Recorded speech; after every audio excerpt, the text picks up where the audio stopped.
everyone. This is the week 4 course announcement. So during this week, we're going to be talking about the exclusionary rule.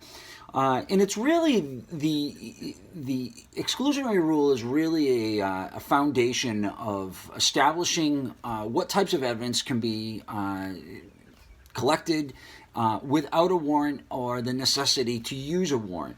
It really focuses or finds its foundation on the unreasonable search and seizure by law enforcement. So the exclusionary rules first kind of emerged with its first case in Boyd versus the United States in 1886. The court allowed the exclusion of business papers in a criminal trial. This is really the foundation, but it really didn't find its strength or the terminology of the exclusionary rule until Weeks versus the United States in 1914. The problem with this specific case, however, was that it only focused in on federal law enforcement. It didn't expand its powers. So then again, in 1961, in Mapp versus Ohio, the case expanded to the states, essentially stating that there's a necessity for a warrant for any type of seizure of evidence and use of that evidence in a criminal trial. It really gave the teeth to the exclusionary rule of the Mapp versus Ohio case.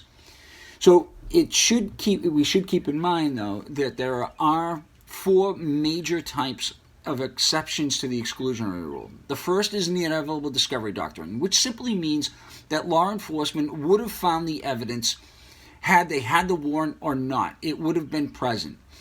Then there's the independent source doctrine, meaning that you had a informant that told you about evidence that might have been at a location.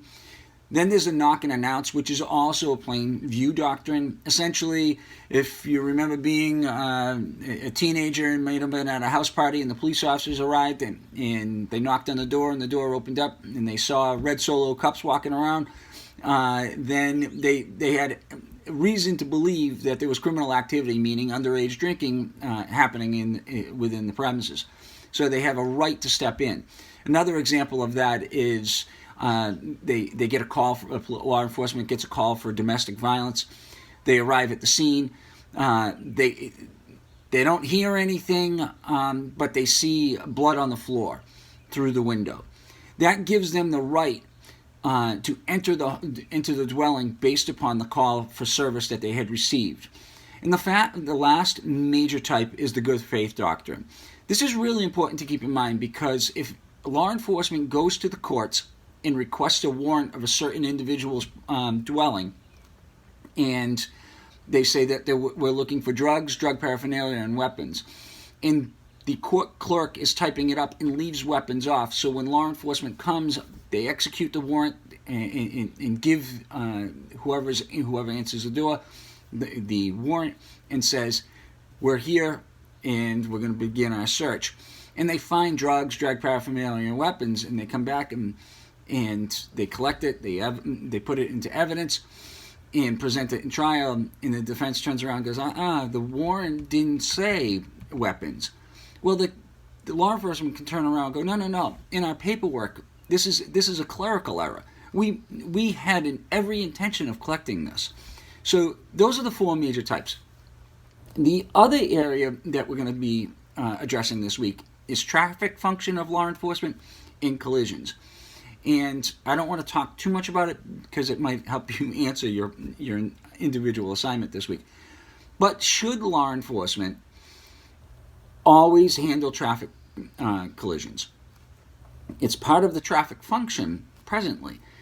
But are there other methods to kind of contract out that would handle these? Maybe possibly having an insurance company come right to the scene and make a final determination right there and then. These are all up for discussion. I hope you enjoy this week, and if you have any questions, please feel free to reach out to me.